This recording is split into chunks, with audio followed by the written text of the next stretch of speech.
Subscribe करें हमारे YouTube channel साधना gold को और पाएं वीडियोस सबसे पहले। बेल आइकन दबाना ना भूलें। ये राजा श्राप के योग्य नहीं था। जीवन में पहली गलती की, और हम तो ऋषि थे, हम तो साधु थे, साधु को क्षमा करना चाहिए था इसकी पहली गलती। और पहली गलती पर तुमने ऐसा श्राप दे दिया इसको। ये तुमने बेटा ठीक नहीं किया है। तुम्हें समाप्त ही करना था ना, तो राजा को समाप्त नहीं करना था। राजा के क्रोध को समाप्त करने का तुम तो श्राप देते कि जाओ राजा, तुम्हारा क्रोध समाप्त हो जाए। साधु और वैद्य एक जैसे होते हैं। जिस तरह से डॉक्टर आने वाली रोगी की रोग को समाप्त करता है, रोगी को समाप्त नहीं करता है, ठीक उसी तरह से भी साधु व्यक्ति के विकारों को दूर करता है, व्यक्ति को नहीं समाप्त करता। बेटा, पिता राजा ने क्रोध किया, उसने अपने साधनों का दुरुपयोग किया। वो राजा है तो उसने अपने पद का दुरुपयोग किया, साधनों का दुरुपयोग किया। ऋषि ने जवाब दिया, बेटा उसने साधनों का दुरुपयोग किया तो तूने साधना का दुरुपयोग किया। दोनों एक जैसे हो गए ना। उसने भी दुरुपयोग किया, तूने भी दुरुपयोग किया। उसने क्रोध किया और तूने भी क्रोध किया, तो जीता कौन?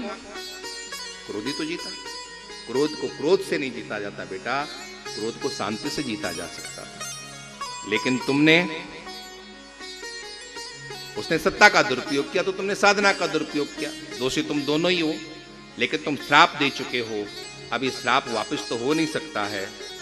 एक गौरमुख नामक शिष्य को बुलाया, जाओ राजा को जाकर के सूचना दे दो, राजा 7 दिन में तुम्हारी मृत्यु होने वाली है, अपने बचने का कोई उपाय कर सकते हो तो कर लेना।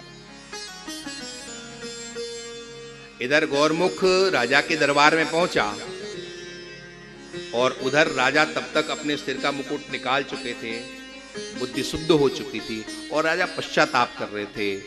अहो मया नीच मनार्यवत कृतम, मैंने ये क्या कर दिया, मुझे ये नहीं करना चाहिए था। मैं कितना अधम हो गया। कहां तो मेरे पूर्वजों ने कितनी संतों की सेवा की है, कितनी संतों का सम्मान किया है, और उन्हीं पूर्वजों के कुल में मैं कुलंगार ऐसा पैदा हुआ कि आज मैंने एक संत का अपमान कर दिया।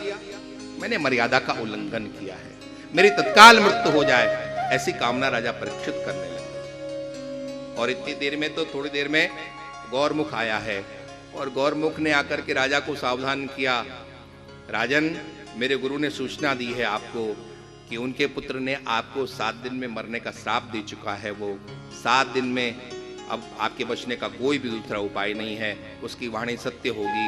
आप 7 दिन में अपने बचने का कोई उपाय कर सकते हो तो कर ले।